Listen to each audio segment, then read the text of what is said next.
dengan oke, sayur mangga berkuah santan.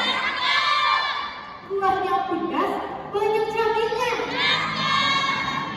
Ada cerita nih dari Solo Selatan. Legenda Batu Bangkai namanya. Batu Bangkai merupakan nama daerah yang terletak di Kabupaten Solok Selatan. Konon katanya Batu Bangkai berbentuk seseorang yang tengah hamil besar dan mengeluarkan bau yang tak sedap. Nah, teman-teman tahu tidak asal ceritanya? Tidak. Saya Razia Al-Misri, siswi kelas 8 MTSN 5 Solok Selatan, akan bercerita tentang legenda Batu Bangkai. Cerita ini saya tulis bersama guru saya, Ibu Dian Sarmita MPD. Nah, teman-teman mau tahu kan nih ceritanya? Yuk, simak dengan bersama ya. Alkisah di Kabupaten Solok Selatan hiduplah seorang janda tua bernama Andi Pia.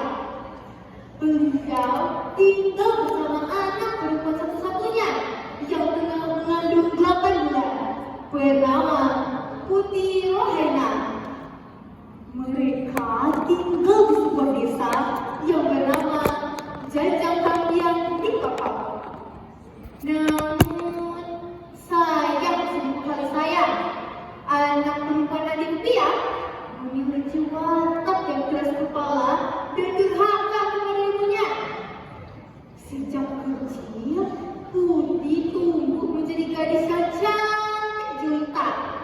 Namun juga keras kepala dan mudah terbawa perasaan. Watak itulah yang terbawa sampai dia dewasa. Di suatu senja, setelah Adi melaksanakan sholat maghrib 3 rakaatnya, Adi terduduk di sejarah masuknya, lalu melambung panjang. Adi sedih mengingat anak perempuan satu-satunya tak mau mendengarkan perintah Tuhan. Seketika Adi tersadar dengan menanya teman-teman. Adi berdiri mengambil sebuah buku bacaan agama dan membacanya. Andi memang memiliki kebiasaan membaca buku tentang agama maupun sejarah. Hal ini sebenarnya sudah ditanamkan sejak kecil. Namun Putih yang memiliki watak yang keras kepala tak pernah mau mendengarkan perintah Andi. Baginya, Andi hanya buah bangka yang membosankan dan memakan. Setelah selesai membaca buku, tiba-tiba Andi merenungi hidupnya.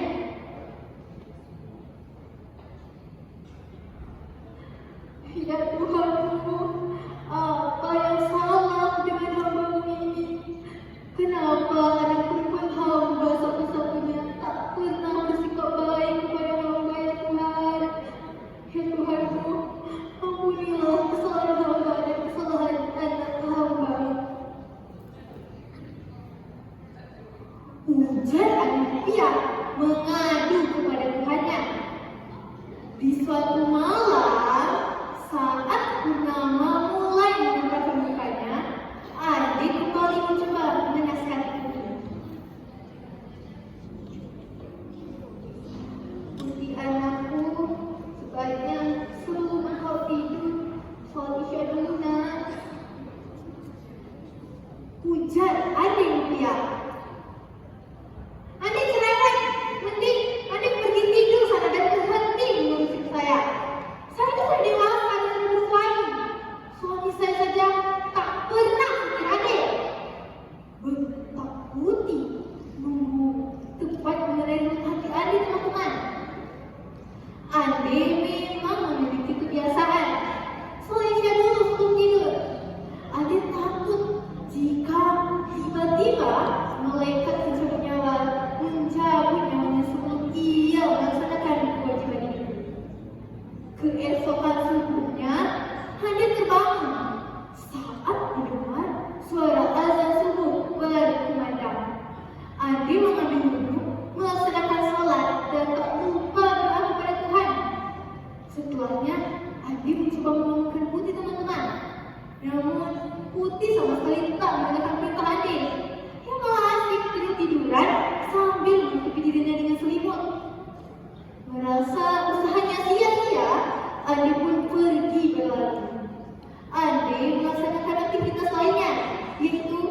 berjalan pagi mengelilingi desa. Setelah berjalan pagi, adik kembali ke rumah dan memasak makanan yang bergizi. Bagi adik, kesehatan melalui makanan begitu penting. Setelahnya, adik pun mengajak Putih untuk makan. Putih anakku, adik sudah selesai memasak untukmu nak. Ayo makan dulu. Ujar adik Putih. Adik selalu saja memasak ikan dan tahu. Kalau tidak, tempe dengan sayur matang muncul ubi. Saya ini bosan. Saya mau makan daging apa ya? Bentak Putih sambil memikirkan semua makanan.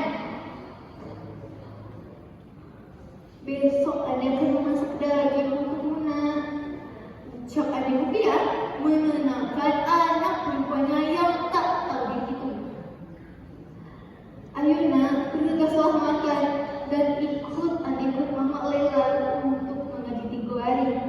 Ajak adik Rupiah kepada Putih.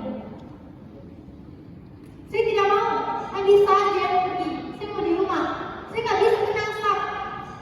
Ucap Putih dengan nada angkuh. Baiklah nak, Andi akan pergi ke rumah Malela. Setelahnya, Andi akan kembali ke rumah. Ujar adik Rupiah lalu pergi ke rumah Malela untuk melaksanakan mengaji 3 hari. Sorenya, Andi kembali ke rumah. Melihat kondisi rumah yang berantakan, Andi pun merapikannya terlebih dahulu. Setelahnya, Putih datang. Andi, apa yang Andi bawa di rumah Malela? Tanya Putih kepada adik Rupiah. Seperti biasa nak, di sana kami memasak kembang loyang, lapis bunyi, dan kue buah. Ujar adik Rupiah. Apa ini adik? Ini kan makanan nenek. Saya tidak suka. Adik tidak mau daging apa ayam. Memang ya, adik itu tua bangka yang tak ngerti masakannya. Bentak Putih membuat hati adik gibah. Adik pergi ke dalam kamar, melepaskan tubuhnya yang sudah terikut di atas ranjang busuk. Sembari berdoa kepada Tuhan agar adiknya segera mendapat cahaya dan bertobat. Di suatu hari, Putih hendak menyusul suaminya yang tengah mencari daun pipa di tengah hutan untuk memperbaiki rumah. Namun, Andi melarangnya. Melihat kondisi Putih yang tengah membesar, Andi takut jika terjadi apa-apa dengan anak perempuan yang satu-satunya itu. Putih anakku, sebaiknya kau di rumah saja nak. Engkau pernah mengandung. Suamimu itu laki-laki. Dia kan baik-baik saja di tempat mencari pipa. Ucap adik Rupiah dengan nada khawatir. Kalau saja saya sudah dilihat kembali ibu miskin seperti dirimu, mungkin saya tak akan gini. Memang ya, Andi itu seperti bangkai bagiku. Bentak Putih ketika hujan mulai turun.